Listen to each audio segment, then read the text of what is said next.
Now, Jamie Harron is a Scottish electrician who was on a 2-day stopover in Dubai. He was in a bar, and while making his way through a crowd, he says he put his hand on another man's hip just to avoid spilling his drinks. He's now facing 3 years in jail. On the line is Radha Sterling, CEO of the non-profit organisation Detained in Dubai. Radha, good afternoon to you.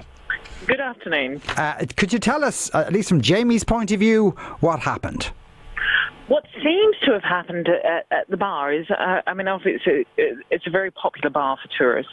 So he was there just in transit for 2 days. He was catching up with friends. He was at the bar and he brushed past a man, went over to his table, and then he noticed that the man was speaking in Arabic very loudly, and he thought, oh gosh, I hope it's not in relation to me. But apparently it was, because when he exited the bar, the police were waiting for him.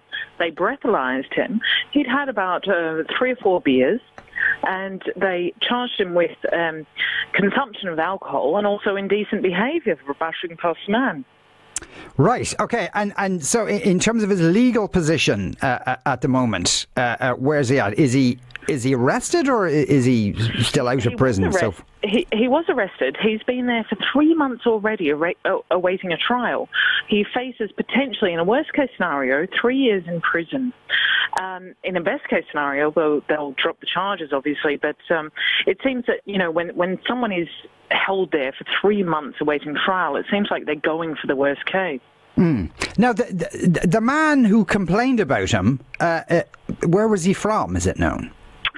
It was a Jordanian man, and he said something to Jamie. He said, "You don't know who I am."